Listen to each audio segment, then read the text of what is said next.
सीता राम राम राम सीता राम राम राम सीता राम राम राम सीता राम राम राम।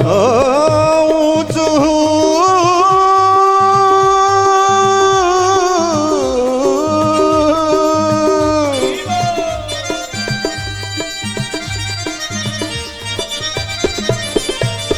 ऊचु कुमारा वचनं तदानीं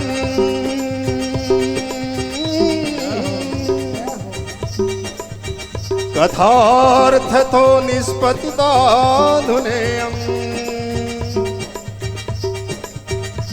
एवं गिरस्य सुतानि सम्य सनत्कुमारं निजगानरं राधे श्याम श्याम श्याम सीता राम राम राम राधे श्याम श्याम श्याम सीता राम राम राम। राधे श्याम श्याम श्याम सीता राम राम राम राधे श्याम श्याम। तालियों से सीता राम, तालियों में कल साइड नीचे देखिए। राधे श्याम श्याम श्याम सीता राम राम राम राधे श्याम श्याम श्याम सीता राम राम राम। मैं कोई बड़ी खतरनाक लाइन है, संस्कृत की लाइन है, आपको गाने को नहीं बोल रहा हूँ, मैं ही गा रहा हूँ। बड़े सुंदर से नाम है, जग में सुंदर है दो नाम, चाहे कृष्ण का हो या नाम, तो गाओ ना।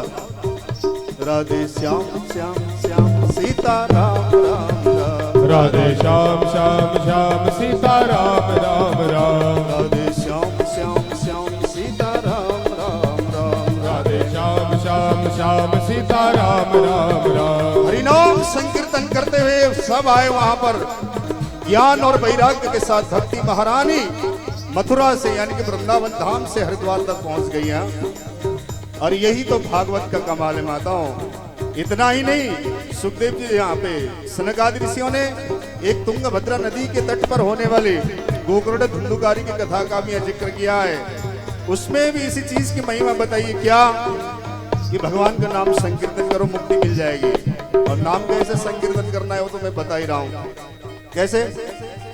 राधे श्याम श्याम श्याम सीता राम राम राम राधे श्याम श्याम श्याम सीता राम राम राम। राधे श्याम श्याम श्याम सीता राम राम राम राधे श्याम श्याम श्याम सीता राम राम राम। राधे श्याम श्याम श्याम सीता राम राम राम राधे श्याम श्याम श्याम सीता राम राम राम। आज भी भूख लग रही है क्या आप लोगों को? मुझे तो ऐसा लग रहा है लटक रहे हो बिल्कुल ही। राधे श्री राधे। तालियों से ताल मिलाओ। Very good.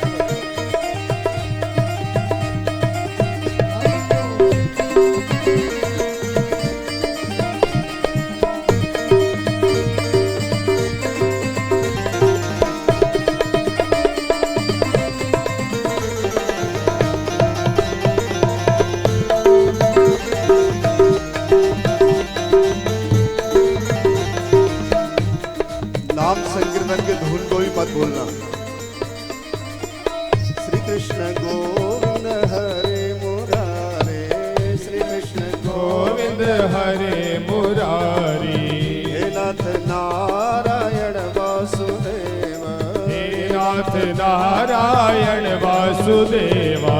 राधे श्याम श्याम श्याम राधे राधे राधे कृष्ण राधे कृष्ण कृष्ण कृष्ण राधे राधे श्याम श्याम श्याम राधे राधे राधे कृष्ण कृष्ण कृष्ण राधे राधे। आनंद लेना तो कोई नाम का भी जरूरत नहीं, ज्यादा राधा और श्याम को पकड़ लो। राधे श्याम श्याम श्याम सीता राम राम राम। राधे श्याम श्याम श्याम सीता राम राम राम। राधे श्याम श्याम श्याम सीता राम राम राम। राधे श्याम श्याम श्याम सीता राम राम राम। राधे श्याम राधे श्याम राधे श्याम राधे श्याम सीता राम सीता राम सीता राम। कैसे भी नाम ले लो, आनंद तो बढ़ना ही बढ़ना है ना। राधे श्याम श्याम श्याम सीता राम राम राम राधे शायद हमारे पिता समान। पंडित जी से भी इसीलिए संबंध हमारा ज्यादा मजबूत है। इनका भी नाम क्या है? राधे श्याम ही है। राधे श्याम राधे श्याम श्याम श्याम सीता राम राम राम। राधे श्याम श्याम श्याम सीता राम राम राम।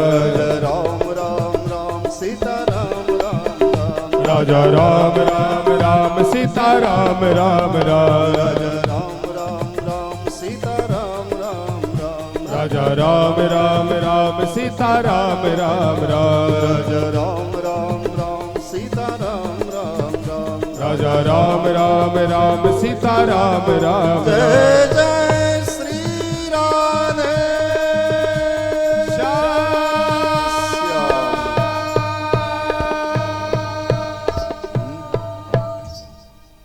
ये आनंद है भगवान नाम संकीर्तन का।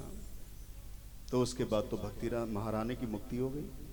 तभी से भक्ति महारानी ने, सनक आदि ऋषियों ने भक्ति महारानी को ये बताया कि जहाँ पर भक्त लोग वैष्णव जन लोग कथा श्रवण करते हुए नाम संकीर्तन का आनंद लेते हैं, उनके हृदय में जाकर निरंतर वास करो। तब से भक्ति महारानी उन्हीं के हृदय में रहती है जो भगवान का नाम संकीर्तन निरंतर गाते रहते हैं।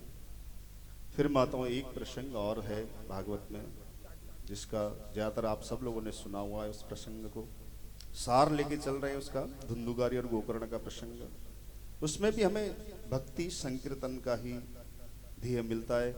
एक अध्याय में वक्ता के नियम और श्रोताओं के नियम। यहाँ पे नियम की चर्चा नहीं करेंगे हम लोग, क्योंकि विरक्तो वैष्णव धीरो वेद शास्त्र विशुद्ध कृत, यहाँ पर वक्ता के लिए आया गया है कि जो दृष्टांत को देकर सिद्धांत को समझा सके, ऐसा वक्ता होना चाहिए।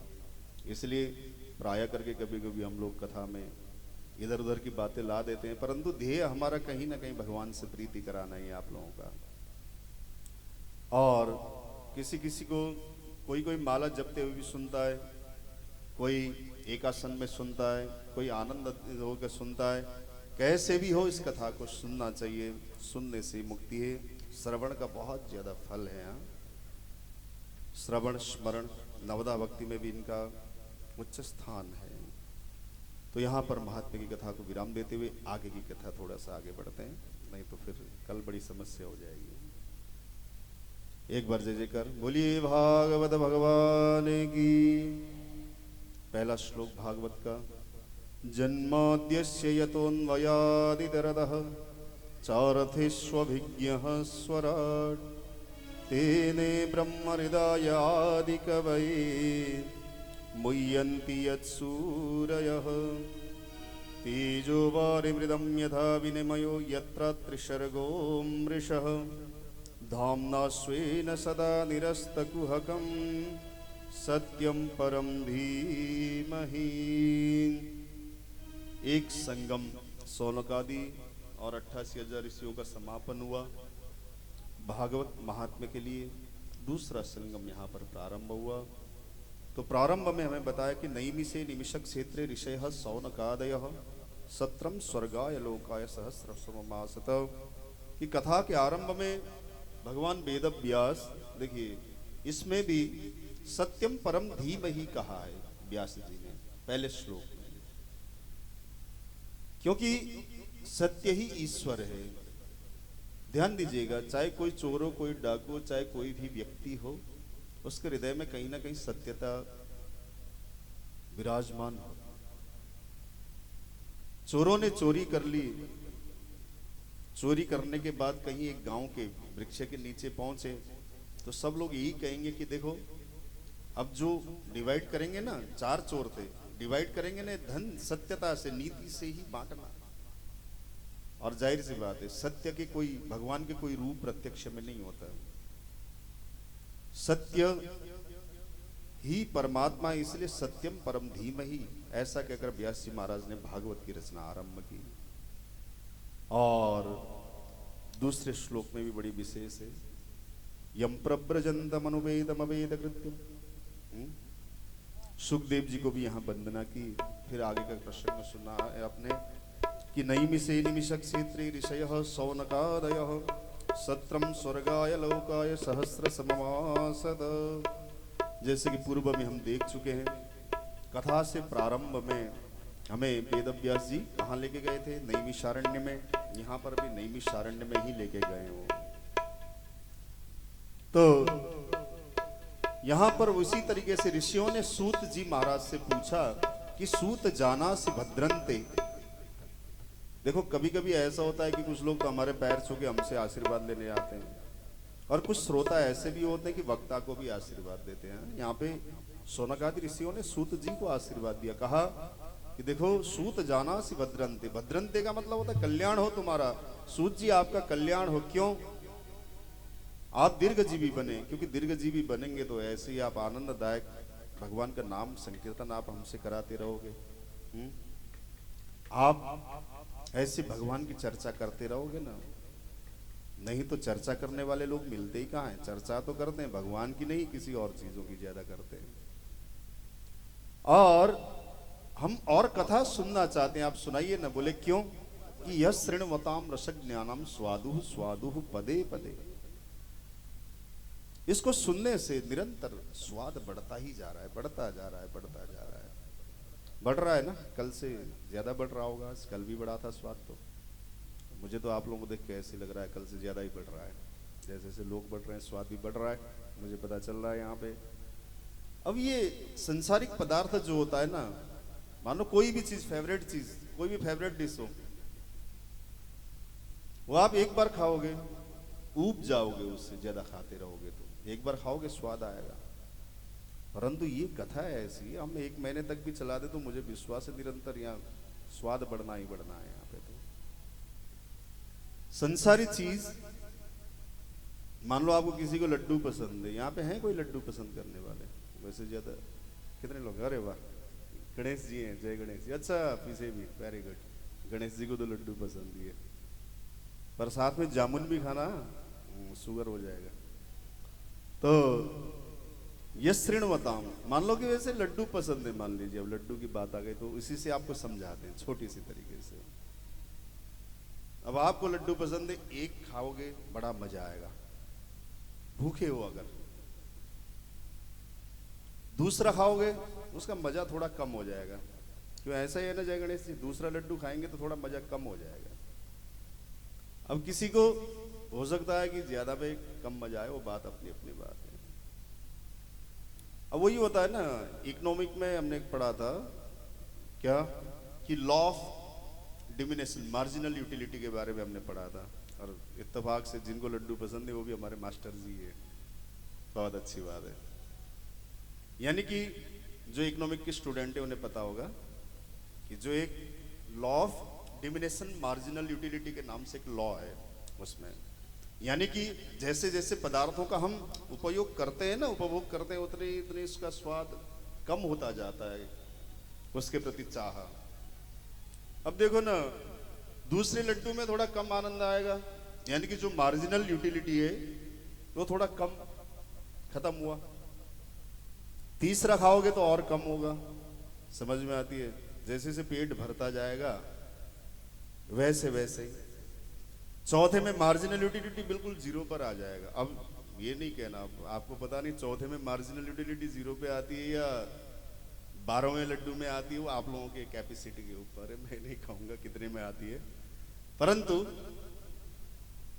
पहले वाला स्वाद दूसरे में नहीं, दूसरे वाला स्वाद तीसरे में नहीं। परंतु यहाँ पर ये कहा गया है, देखो संसारिक चीज है ना, वो तो उसका वही है कि एक बार उपयोग कर लोगे थोड़ा कम हो गया, दूसरी बार करोगे और कम, तीसरी बार बिल्कुल भी बेकार, चौथी बार और भी बेकार। अब चौथे लड्डू खाने के बाद भी कोई आके जबरदस्ती करने लगे, आपका प्रिय व्यक्ति, कि नहीं नहीं आपको मेरी कसम एक और खानी है, एक और, तो -12 मार्जिनल यूटिलिटी जो है, इकोनॉमिक की तरीके से समझा रहा हूं इस कथा को मैं आप लोगों को, हर तरीके से चलना चाहिए ना। और कोई और भी आ जाए, वो भी कहे नहीं जी नहीं, ये तो आपको खा ही लिया, जब मम्मी के हाथ से ले लिया तो मेरे हाथ से लेने में आपको क्या आपत्ति है, एक और डाल दिया उस बिटिया ने या किसी ने भी भाई ने। तो मार्जिनल यूटिलिटी बिल्कुल अब तक गई है। अब एक समय ऐसा आएगा कि लड्डू को देखोगे और आप मुंह फेर लोगे, ऐसी स्थिति आ जाएगी इसमें। मैंने कहा ना कि इसकी मार्जिनल यूटिलिटी कब जीरो पे आती है, वो व्यक्ति के कैपेसिटी के ऊपर निर्भर है। एक सासू माँ को कुबुद्धि सूझी कि दामाद को गरम गरम रोटी खिलाई जाए। पिछली बार भी मैंने दृष्टांत आप लोगों को दिया था। अब गरम गरम रोटी, भाई गांव की रोटी के कहने क्या, चूल्हे में बने हुए, वो भी ज्यादा खाने की बात नहीं करूंगा, मुझे पता है अभी जाओगे आप फिर। तो दामाद के लिए एक सासू माँ को कुबुद्धि सूझी कि रोटी खिलाऊंगी, आज मेरे जमाई राजा आए।